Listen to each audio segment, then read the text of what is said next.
आज जानिबा गैस्ट्रिक समस्या संपर्क में आमे समस्ते पेटर गंडगोल पेटर जावतीय समस्या देकी गति निश्चित भाव में करिथिबा। यार जदि मुख्य कारण आमे खोजिबा मुख्य कारण गुड़िक होउची अत्यधिक मात्रा रे तेल मसला खाइबा, असमय रे खाइबा, अखाद्य खाइबा एवं अत्यधिक मात्रा रे अनिद्रा जीवा एवं पानीर न्यूनता कम मात्रा रे पानी पीवा, मादक द्रव्य सेवन करिबा, अत्यधिक मात्रा रे मदिरा इत्यादि सेवन करिबा यार मुख्य कारण। 5-10 मिनिट्र कपालभाति प्रत्येक दिन आपण अभ्यास करंतु। केमती करिवे? लंबा श्वास नहीं जिवे, तापरे श्वास को छाड़ीबार क्रम रे सहयोग करिवे। आपे आपे श्वास जाउथुबो, आपण केवल प्रयासपूर्ण भाव में छाड़ीबे।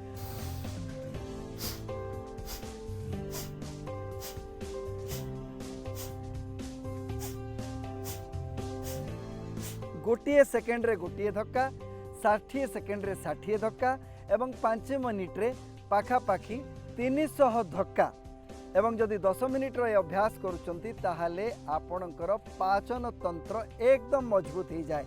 पेटर जावतीय गंडगोल जदि रही ताहा दूर हो जाए। कपालभाति 5 ରୁ 10 मिनिट नियमित अभ्यास करंतु। घरोई उपचार रे आपण लाउर जूस नियमित नियंतु। लाउर जूस 20 ରୁ 50 ग्राम लाउ को आपण ग्राइंडिंग कर दियंतु, सेथिरे अल्प मात्रा रे गुड़ दे दियंतु, मीठा मीठा लाउ जूस पियंतु एवं घी कुआरी एलोवेरा जूस आपण 20 ml रो प्रत्येक दिन नियंतु। हाफ कप पानी रे उषुम पानी रे आपण नियंतु एलोवेरा जूस एवं यहा सहित आपण राति खाद्य मन रखंतु।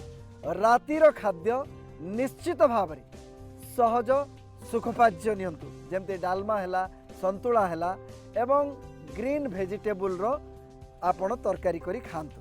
आ गोटे आसन भी सुंदर आसन अच्छी आपणकर गैस्ट्रिक समस्या निजक दूरे रखिबा पई। गोड़ एमती सामना को रखिले एवं धीरे धीरे आपण सोई गले एवं डाहाण पट आंठू को एमती धरि नेले, श्वास छाड़ी आपण आंठू रे नासिकाग्र एमती लगेले। यह है पवन मुक्त आसन। बाम गोड़े भी ठीक भली आपण करि परिबे। ये होची आपण पवन मुक्तर आसन। पवन मुक्त आसन 3 ରୁ 5 थर 10 थर करंतु। कपालभाति 5 मिनिट ରୁ 10 मिनिट करंतु।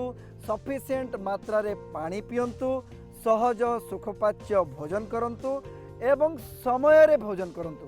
काल भोजनम आरोग्य कारणम यही भली अभ्यास गुड़िक जदि नियमित आपणांती निश्चित भाव में आपण ए समस्या मुक्त ही रहिबे।